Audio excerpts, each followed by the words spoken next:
Hello, everybody. Look at this. I'm back recording, at least for this week, and I guess it's kind of appropriate. I'm starting back with the beginning of the second of the three parts of my comedy, Purgatory. Now, you've all seen my little joke here, a little pun. This is where you can see caps or happy caps, where caps go when you die.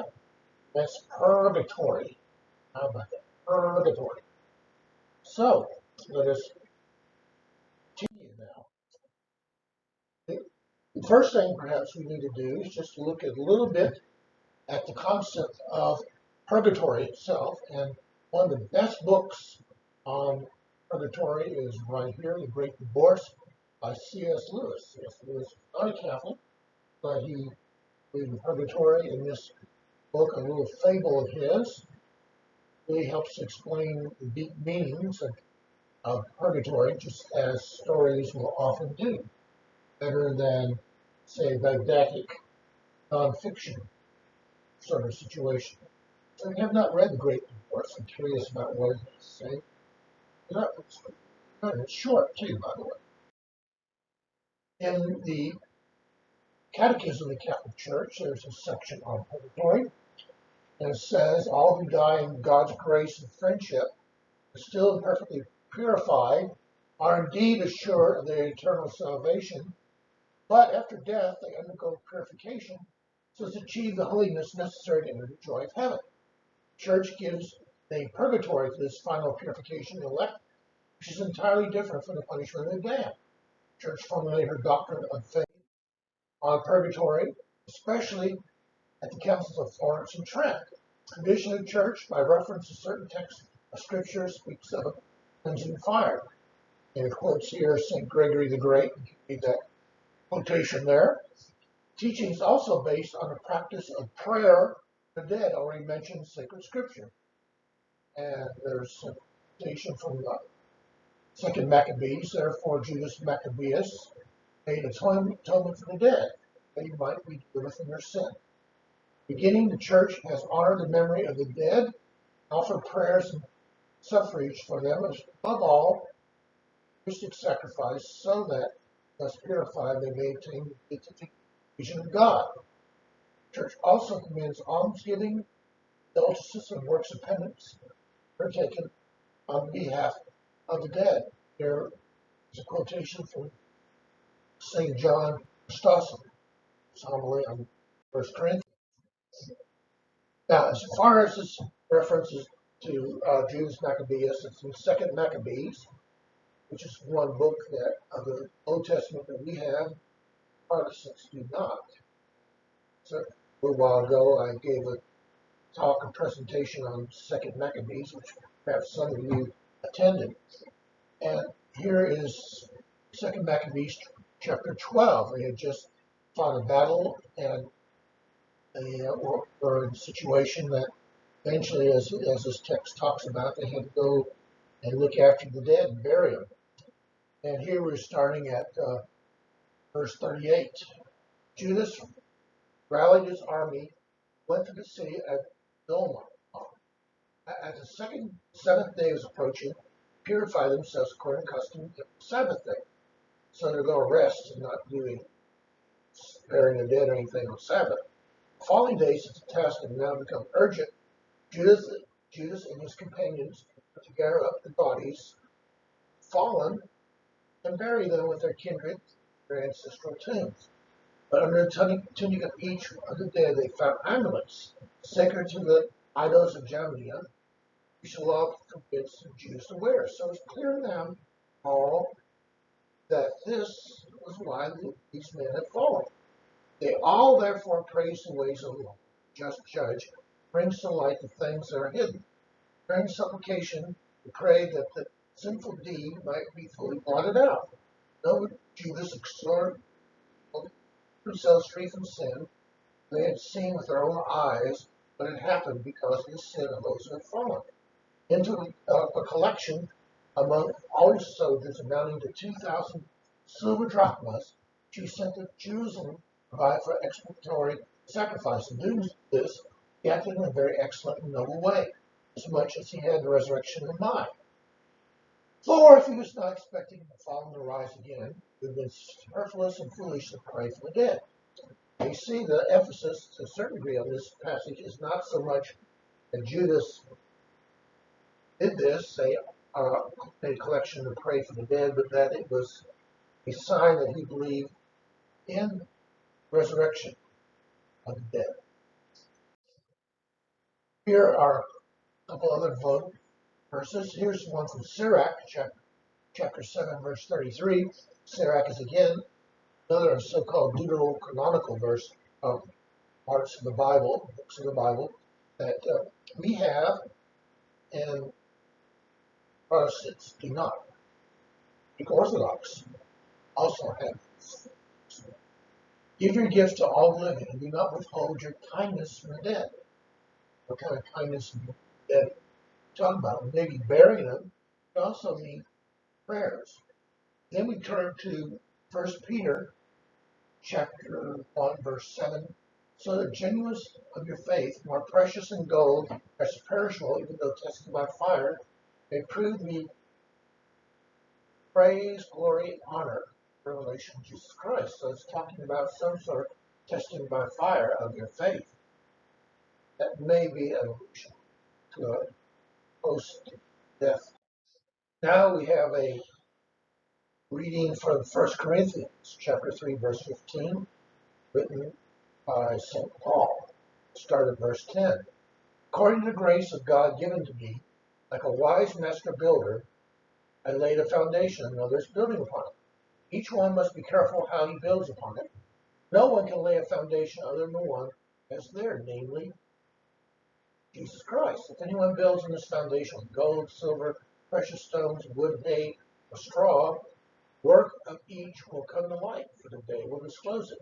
It will be revealed but with fire, and the fire itself will test the quality of each one's work. If the work stands that someone built upon the foundation, the person will soon away. If someone's work is burned up, that one will suffer loss. The person will be saved, but only as though through fire. And this, as the other verses, it seems to allude to some kind of time of testing, and refers in verse 13 to the day, which we think will be Judgment Day, an idea that you're going to be tested to see what kind of foundation you've been building up and what kind of works you have been doing. So this may have some bearing on the idea. Then we have Jesus' words here in Matthew chapter 12, verse 31 to 32. Therefore I say to you, every sin, blasphemy will be forgiven, but blasphemy against the Spirit will not be forgiven. Whoever speaks a word against the Son of Man will be forgiven, but whoever speaks against the Holy Spirit will not be forgiven, either in this age or in the age to come. But talking about blasphemy against the Holy Spirit and saying that this is something that will not be forgiven, either in this age, or this life, or in the age to come, which would seem to be an allusion to a time after this life, another time after death. Here are some other verses here. You can read them. There are three of them. These basically talk about the idea of God being pure, holy, and not being able to abide or allow anything to be in his presence that is not entirely holy. And I don't know about you, but I'm not entirely holy. It'd be nice if I was entirely holy by the time I die, but I don't think that's going to happen.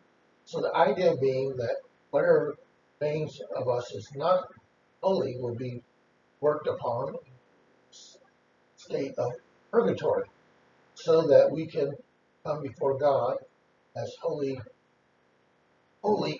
shall we say, H-O-L-E-H or H-O-L-Y.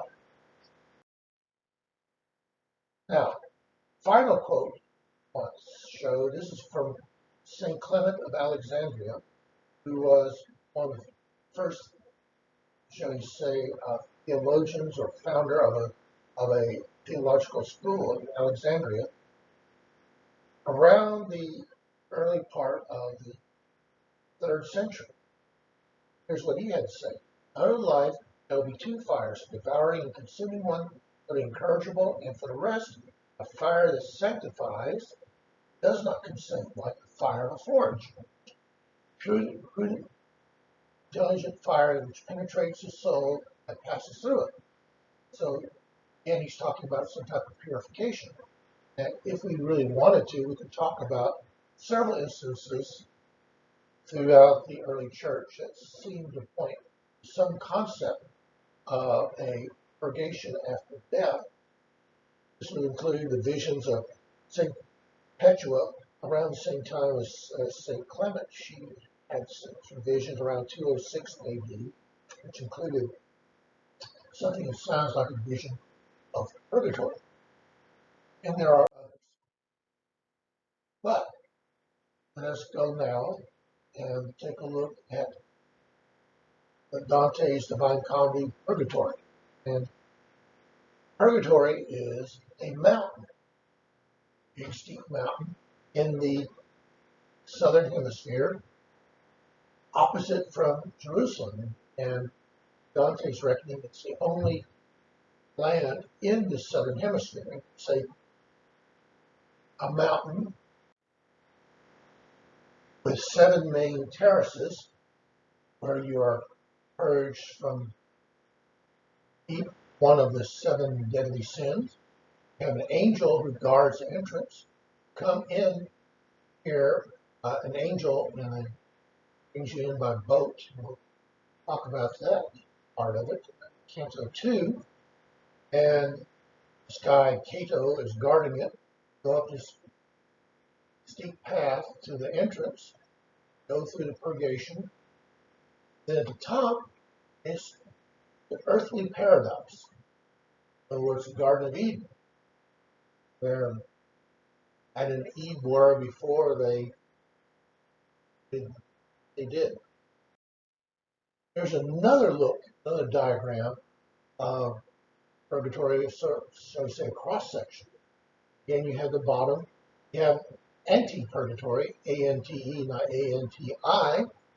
This is the area, by as the name implies, before purgatory. These are people who are excommunicate, negligent, indolent, unshriven, in other words, no confession, what have you.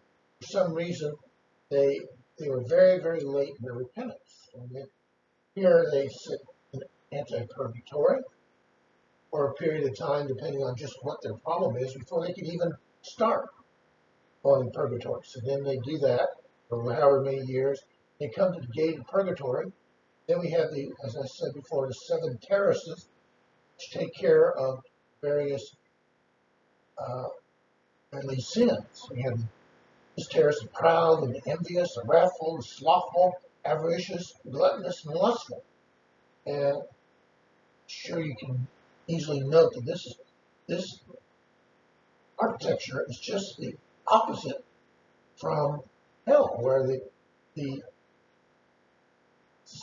sins were first and these were last. We see why it would be here, because you're purging these, getting into those more serious problems first and then going up.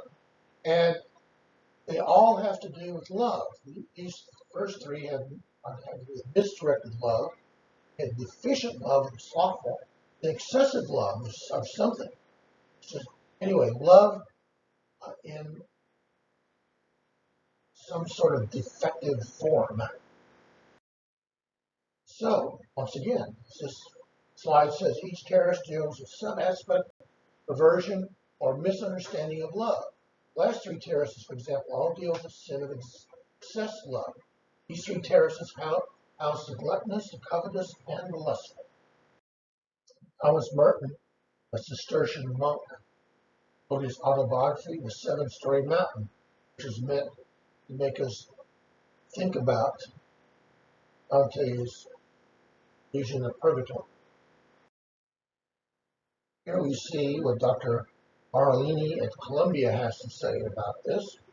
Relative unscripted theology of purgatory is a theme to which I will return frequently by commentary. We've been following along in the commentary. The very idea of purgatory as a mountain is Dante's own invention.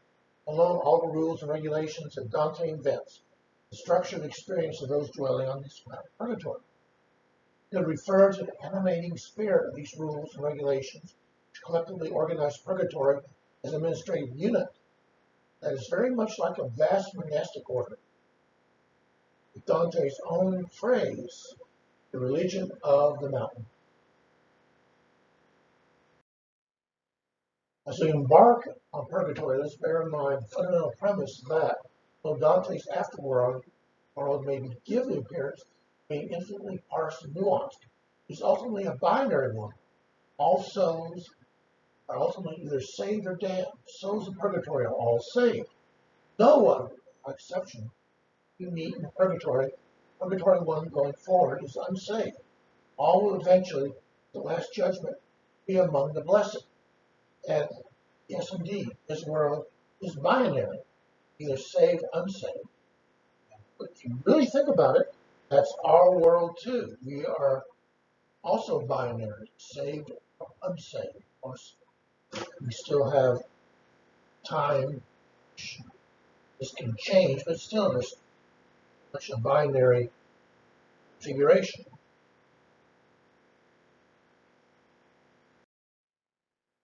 It's pure and perfect radiance, a feast to my glad eyes, born to their delight. As soon as I had passed from the dread dead air, which had oppressed my soul and hid my sight.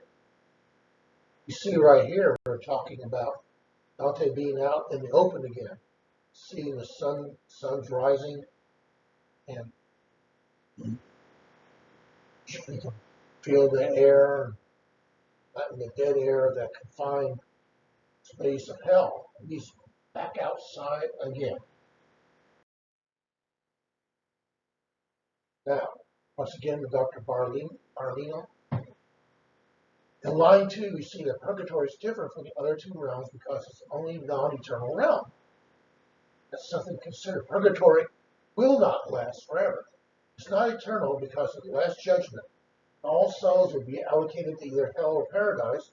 Purgatory will cease to exist. Again, the point is that the system is fundamentally binary. That was our point previously. Line 3, we see Dante's countervailing narrative strategy for finding hell and purgatory. Both realms are situated in or on earth. They are intimately linked because, according to the Dantean mythography of Infernal 34, purgatory was created with the earth excavated by Lucifer's fall. The fall had created hell. Both realms are conical in shape. Both are traversed in spirals, down and to the left in hell, up and to the right in purgatory. I just make 2 comments here.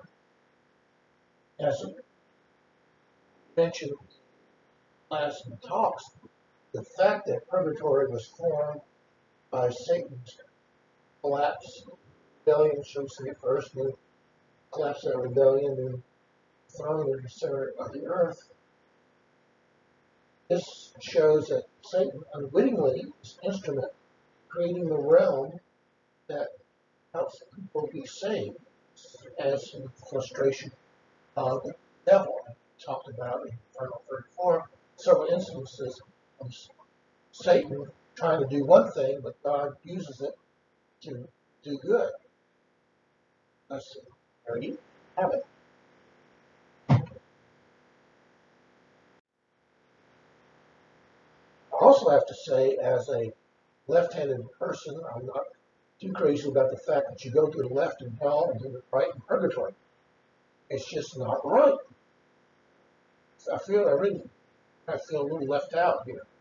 But so it's all right. Dante further binds these two realms by making them locus of the most deeply human story of the comedian. That little love between him and his father guy, Virgil.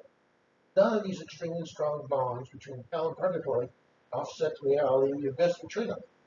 This is Dante's point. It brings us back to the fundamental binary that structures his universe. Now, here's the binary. One thing you have to remember as we're going through Purgatory is that of Dante's guide, Virgil. A few slides back, a commentary says, well, everyone that we meet in Purgatory is saved. Well, that's true. Everyone in Purgatory is saved except one person. That would be Virgil. Virgil is not saved. End of all this, he's going back to limbo. He's not saved, and he will not be saved. Here is the point of the tragedy of Virgil. And here we have the slide kind of following up on that. We shall see that this between damnation and salvation be given poignant dramatic form in the very Canto. Words that Cato will speak to Virgil.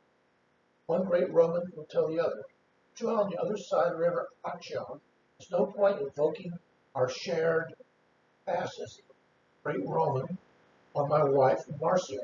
Her damned, why I am not." This way Dante brings about our first introduction to scandalous fact, one which upsets all that we thought we knew about Virgil, whose fellow virtuous pagans. It turns out that in Dante's universe, some pagans can be saved. So, you can read more about that here, and I'll leave you this slide. Read this, and one important point here is 2/3 of the Commedia is about the saved. That's Purgatory and Paradise. And only 1/3 is about the damned. That points out just how much, so to say, popular conceptions are wrong, because they only concentrate on Inferno. So Dante's just about torturing people. No, 2/3 of his work is about salvation. This is Dante for fun. This is a book I found. Actually, it's 3 books. Canto, I found English translation. Florence, Italy.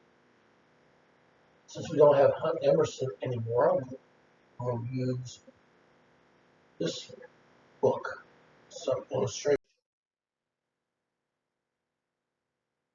All right. Now, this is another commentator. You can see his name at the bottom. Till now, I have dealt preciously little with the recurring motif of nautical navigation that clearly draws from and alludes to Virgil's Aeneid. Inferno, the pilgrim was always shipwrecked. Talks about that. So, common waters because of that's what Dante's first sailed to yeah, but see, smell, Sergio, where it's like surging sea, also researching some that despair. Hunting Virgil has literally hit rock bottom, a cold, desolate center of a geocentric poet is again in the hands of secret muses, which means presumably he'll no longer have to apologize for being unable to describe what he sees. Also, as far as sailing, such, we have to remember that Dante told the tale in Inferno of another person who took upon himself to hoist sail into the southern hemisphere. That Ulysses sailed inside of Mount Purgatory, but not come to it yet. Have to keep him in mind because he will be either explicitly or implicitly alluded to from time to time.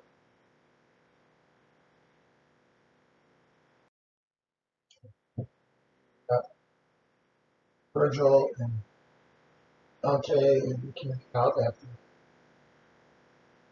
the rock here, and then they have these 4 stars that we'll have to talk a bit about.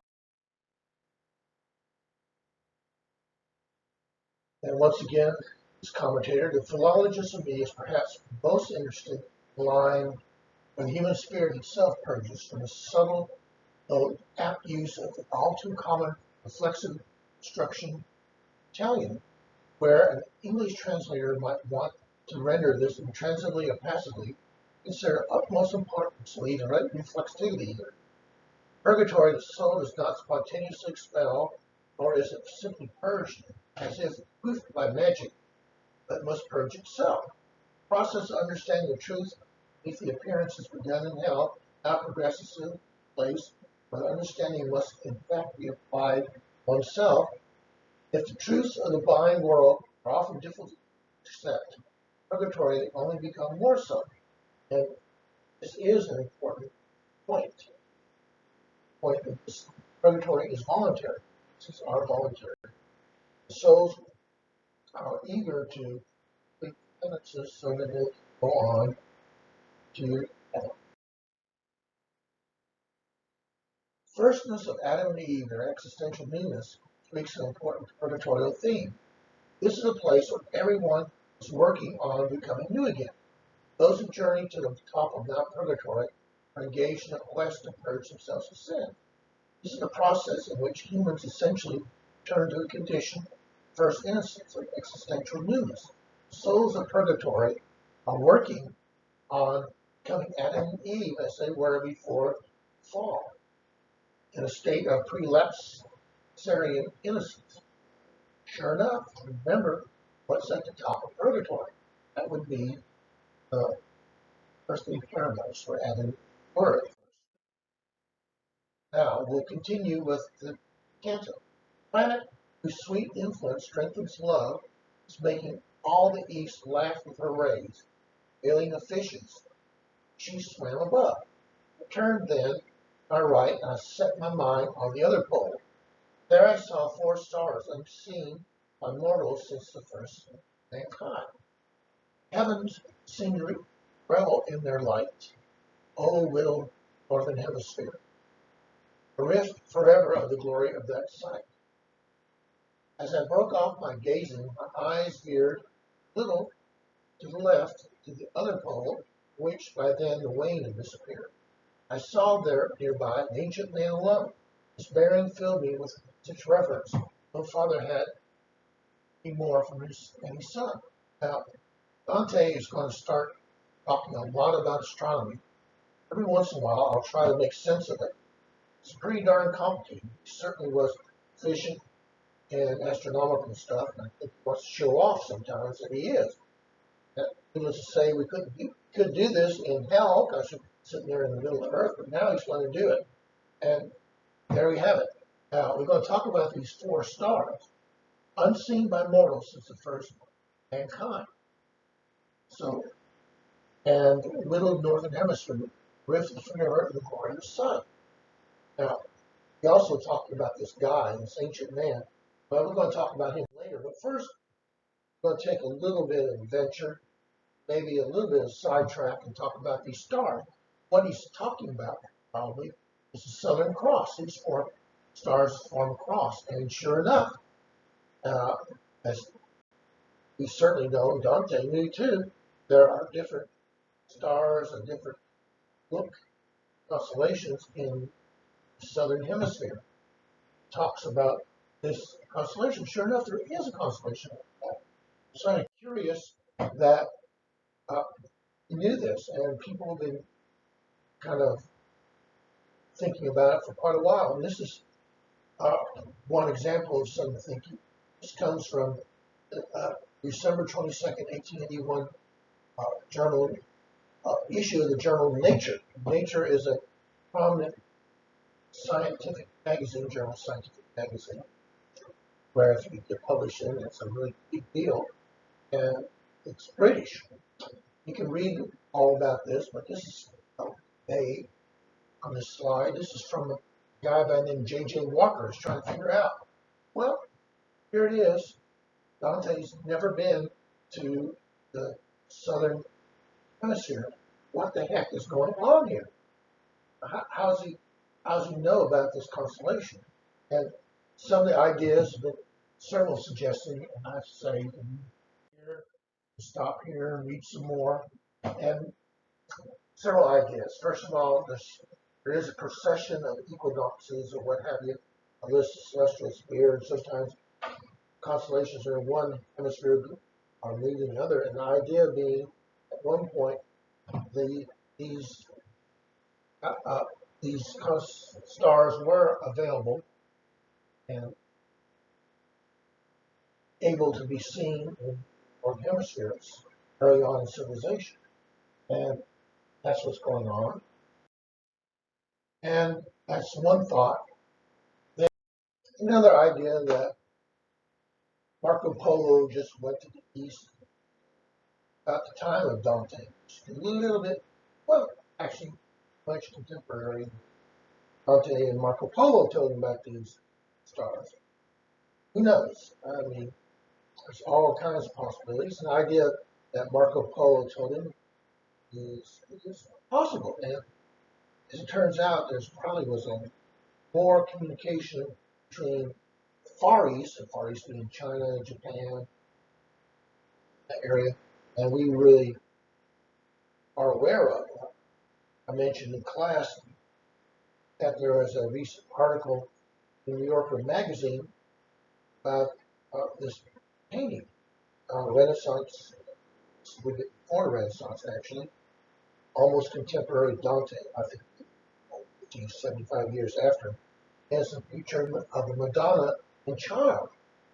Framing this picture was a whole group of birds, and several little pictures of birds, top to bottom, all kinds of birds. Well, just exactly who these birds were, I suppose, really not issue of interest until just recently. This woman who was an ornithologist and was a bird person became an art historian. She was studying this painting. She looked and said, "Holy cow! This one bird here is some type of macaw or cockatoo. I think it's cockatoo actually. That's only found in Indonesia. How, I think actually only a couple islands have Indonesia. How the heck did a 15th century Florentine painter know about this?" All kinds of speculations you can imagine in the article. What most likely was that there was trade between East and West. Not, needless to say, not directly from Asia, really at that point, but this probably indirectly, a ruler of China or some Oriental uh, kingdom wanted to give him a nice gift to his buddies in Italy. So he bought this bird. The bird was caged and transported to Florence. It ended up being in this portrait in a painting. Now, we'll leave this by also mention this is not the only time literature where we have writers seeming to know more than he perhaps should. Example is also found in the 18th century in Gulliver's Travels. Jonathan Swift wrote this early 18th century. This was just meant to be a social satire when this guy goes visits all these various, well, remember little Putins, but he actually visits three other groups of giants, and one group are these really smart, nerdy people who live in cloud cities. And Swift has his protagonist Gulliver talking to him. One of the things he mentions, "Oh, we know about Mars, and did you know Mars has two moons?" Well, how did Gulliver figure that out? Well over a century before they were discovered. It could be it's just simply how this happens. Two moons. That's probably what happened. But still kind of curious.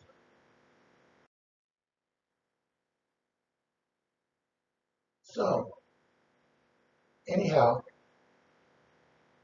I also read about this more about the heavens and the stars.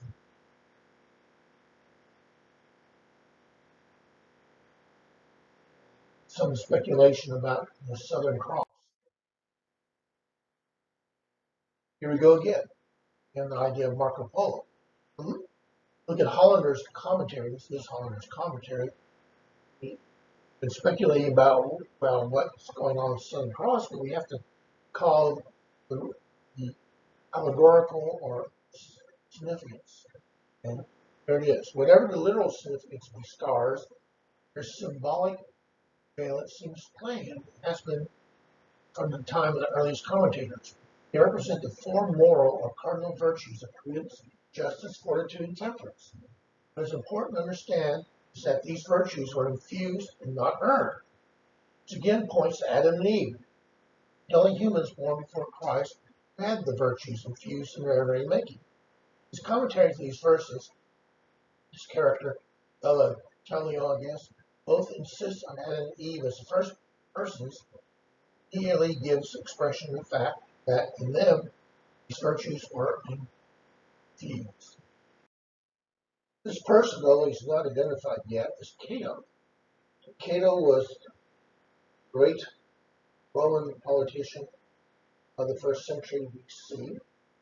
He's known for his very rigid sense of the republic, the idea of justice and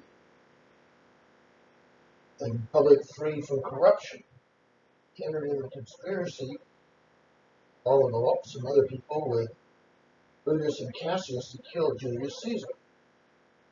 Now, curious thing about him is that Cato did this. Cato was a pagan. He committed suicide, yet all in Inferno, Canto 34, and his co-conspirators were, as Emerson calls them, Satan snacks, whereas Cato is not only not a Satan snack, he is, shall we say, the chief operating officer of Purgatory. Seems a curious thing. Also, even if he's not right there, shouldn't he?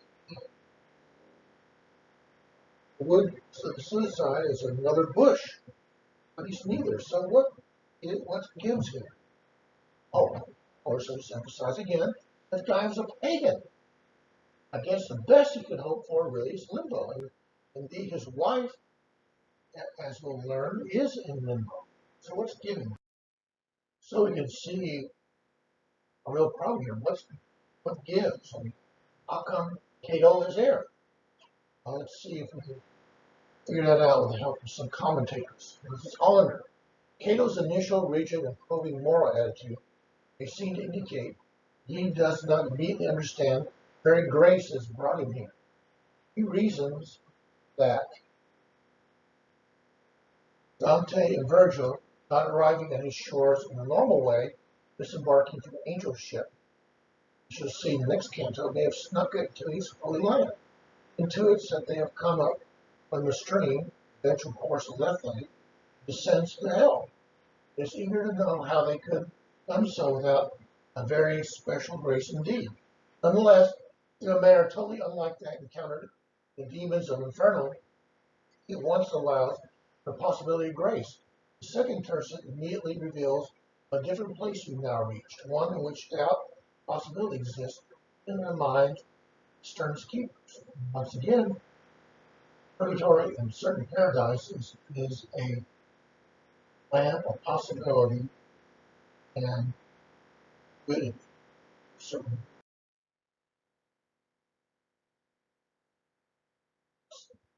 Certainly a land of freedom, which is going to be the key, by the way, to understanding Cato.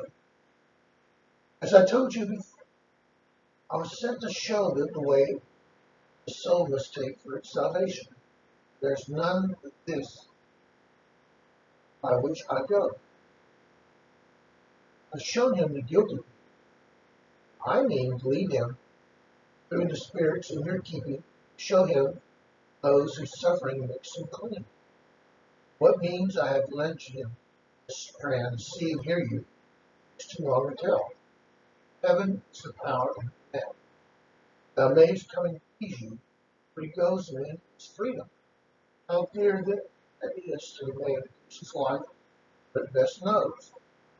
know it.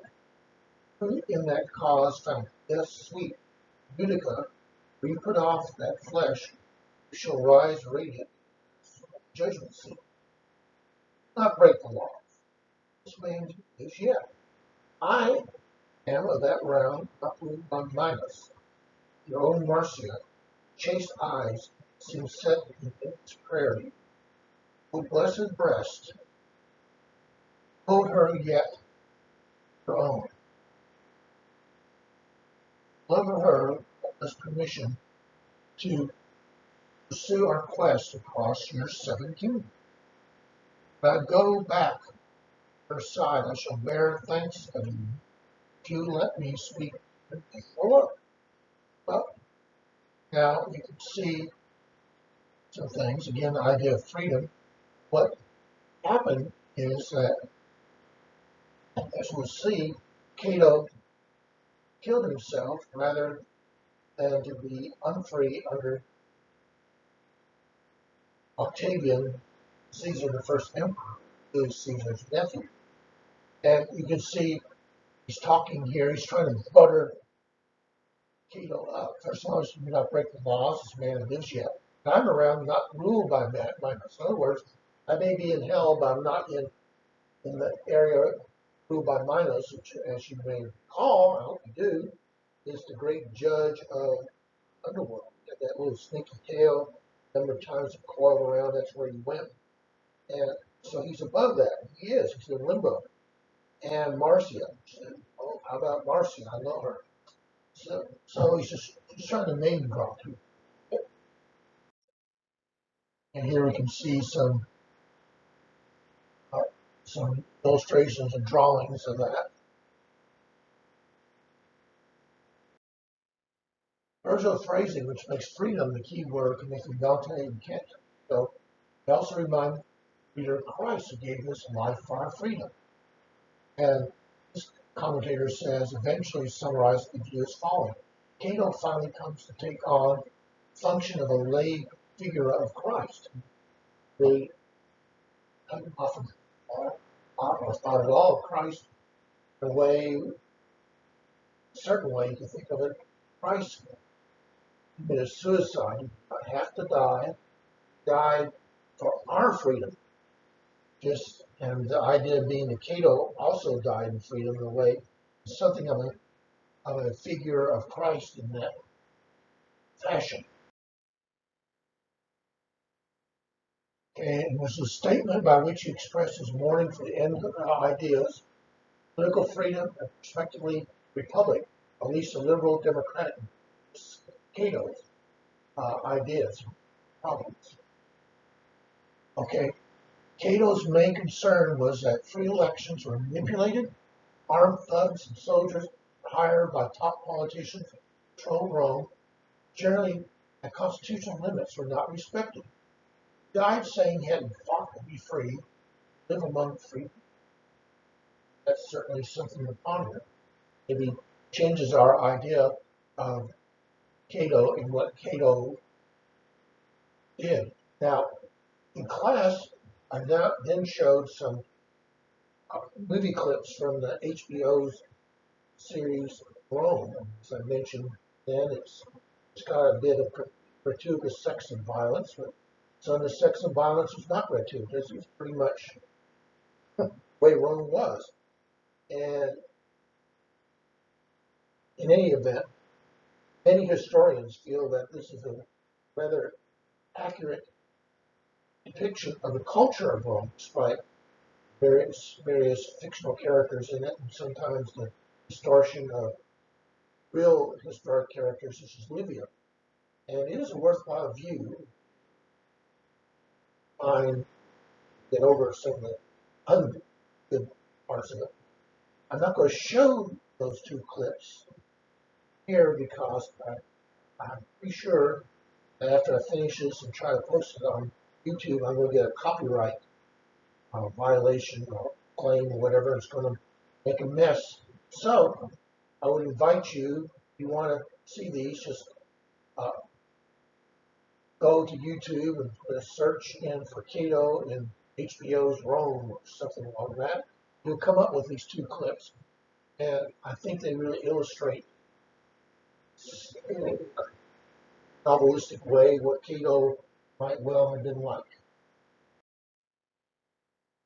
Cato was involved in the Civil War after the assassination of Julius Caesar between the forces of Caesar and his allies and the forces that are trying to keep the Republic going.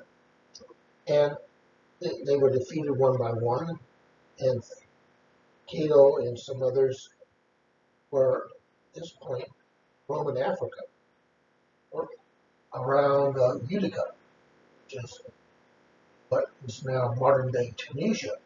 They lost a battle nearby. That was clearly the end. Octavian and his uh, allies had won, clearly, decisively. That's it. And Plutarch, which is a great biographer of the time, wrote that upon hearing his death, Caesar commented, this is Octavian, Cato, I grudge you your death as you have grudged me preservation of your life. Starting with Pliny the Elder, later writers sometimes refer to Cato the Younger as Cato Sensius, Uticus.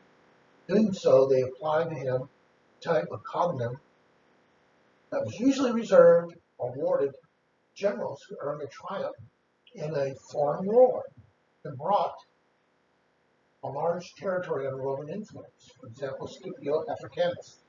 Such names are honorific titles the Senate only granted for the most spectacular victories. Reference to Cato as Innocentius is presumably meant to glorify him, portraying his suicide Utica as a great victory over Caesar's tyranny. Now we can see some responses to his uh, ideas. Virgil, here refers to his interlocutor as one who gave up his life for freedom.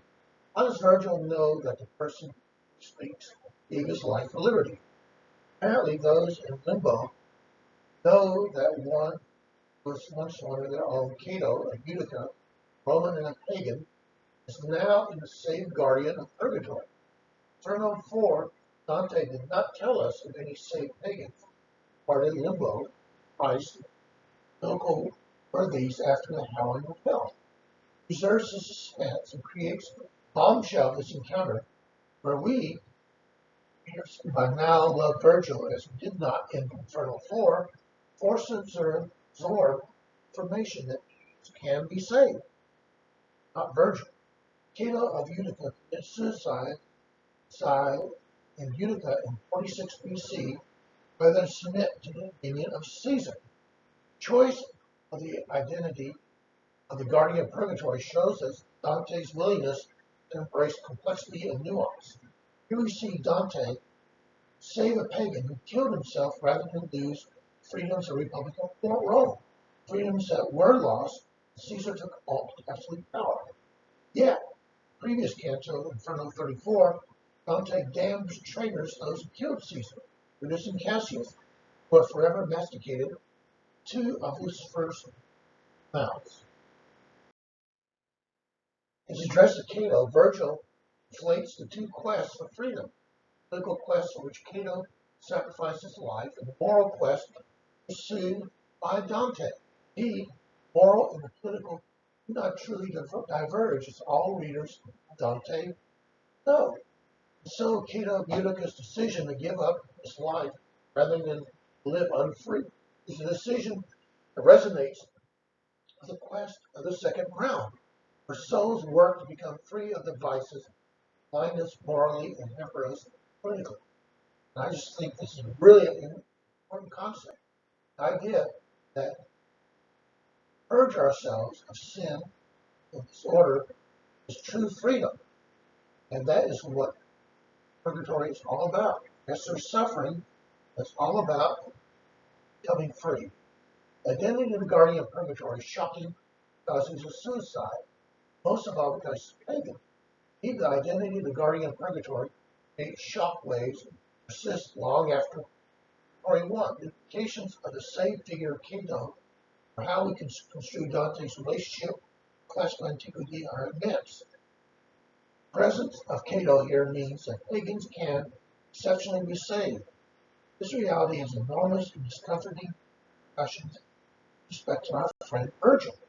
We're going to see this, as this commentator says, it's going to reverberate throughout our journey in Purgatory. Again, we see that the point is not that what happens, it's suicide, what the act means, expression of liberty, rather than the suicide's expression of despair.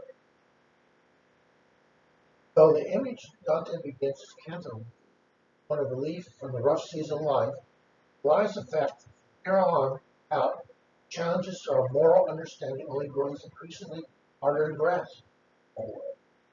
It's interesting. Why are you doing things? That really applies not just to Cato, to us. If we really think about it, why do we do things? It may perhaps be that why or what we think is more important sometimes than what. As we discussed in commentary of Inferno 4, Virgil consistently told Dante those in limbo are guilty only of not being baptized through no fault of their own, simply because they live before Christ. Alright? Inferno 4, Virgil is very clear that the souls in limbo did not sin. But according to this account, the failure of these souls to worship Christ is due simply only to them their having lived prior to Christ's birth. Virgil's explanation cannot be quite right. Yeah, Virgil does have it wrong, doesn't he? A little bit. Because now we see that someone who lived before the birth of Christ can be saved. Nor is the difference between damned Virgil and saved Cato presented in a subtle way. Virgil seems to believe the special status of limbo, besides Inferno 4, will redeem him in Cato's eyes. Therefore notes and minus does not bind me, thus indicating that he belongs to the first circle, the circle that precedes the monster Minos, who consigns the damned their infernal destinations. It goes so far as to specify that he belongs to the same circle as Cato's wife Marcia. And let's see what Cato's answer to all this is. Marcia, this is Cato talking, by the way. Marcia was so pleasing my eyes, there on the other side, answered then. All she asked I did. Now that she lies beyond the evil river, no word or prayer of hers may move me. Such was the decree pronounced upon us, and I rose from there. But if, as you said, a heavenly dame orders your way, there's no need to flatter. Need but ask it of me. Go then, leave this man, first see to it, find a smooth green bead about his waist, and clean his face of all trace of the pit. For would it not be right that one with eyes still filmed by mist should go before the angel who guards the gate? He is from paradise. All round the wave-wrapped shoreline, there below, weeds grew in soft mud. Along that edge, no foliage or woody plant. Okay, now, indeed, Virgil begs Cato to admit them in purgatory for love of Marcia. Cato harshly shoots aside Virgil's very human attempts, establishing ties of friendship, solidarity is so much flattery, which actually really are, don't you think? Marcia pleased him once. That time, when she was alive, he did whatever she wanted. Now, in the present tense, Marcia dwells on the other side of the river Archeon, therefore has no more power to move him, a law established when he left the book. So, that is something to contemplate. That there is that huge gap. This, if you remember, is what was said in Inferno Canto 3 about it's a forsaken race and that it's abandoned every hope. There's a gap, that forever chasm between hell and purgatory. Cato's rebuke of Virgil is gentle but firm. 1. Marcia pleased me well enough when I was mortal, after I was heralded by Christ, make her a new law. He has damned is no longer possible for me. 2. Beatrice, having interceded for you, is always required. There's no need for flattery. All right? Cato, unlike Orpheus, would not look back for his dead wife, as Orpheus did in the stories. So you may know. He would seem rather to have Christ's words in mind. For in the resurrection, neither married nor given in marriage are as angels of God in heaven. Passage Dante later cites, Purgatory 19.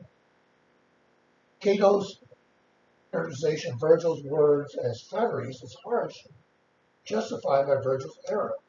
The thing that would have worked and still does is Beatrice, not Marcia. Virgil has relied upon the power of the spiritually dead. He should feel that of the saved.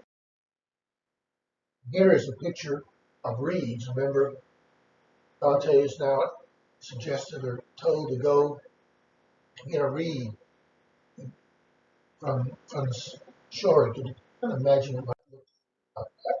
Here we see Virgil tying the reed onto Dante's head at the advice of Cato.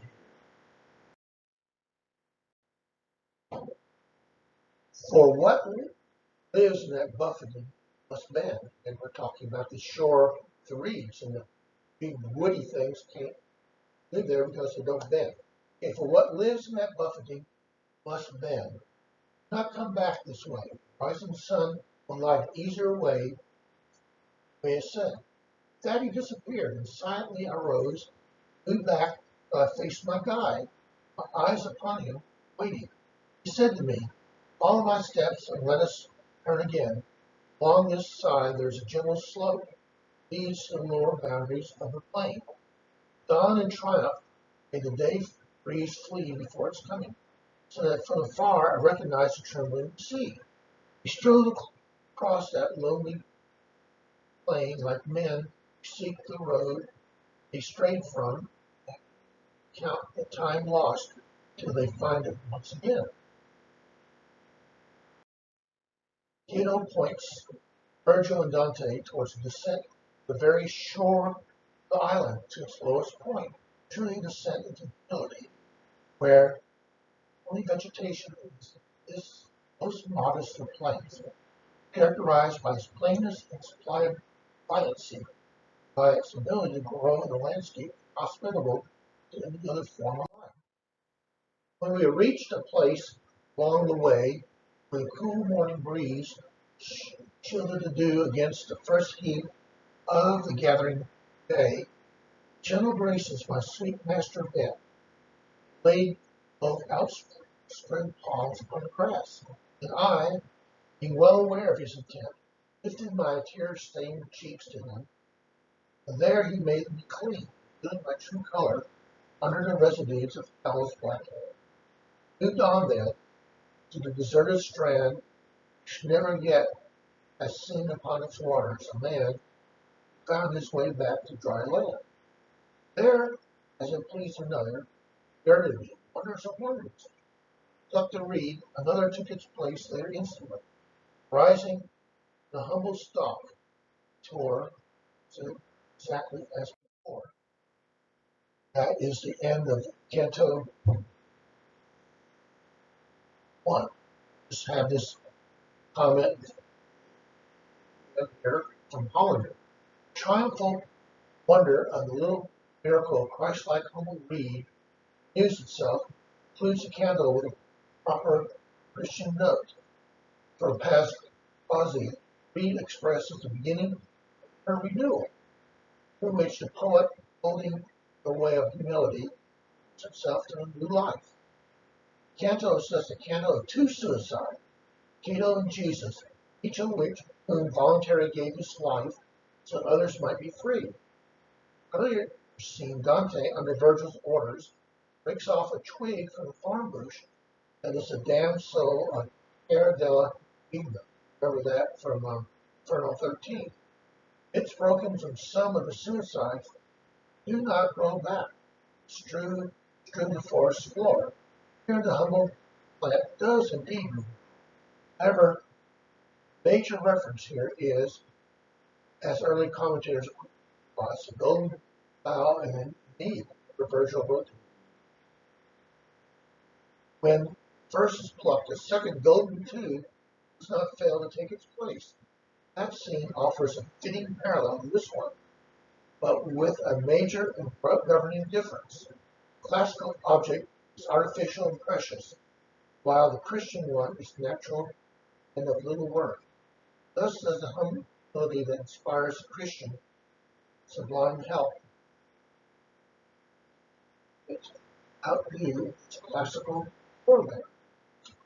Now you're at the end of Canto 1. This helps you. Canto.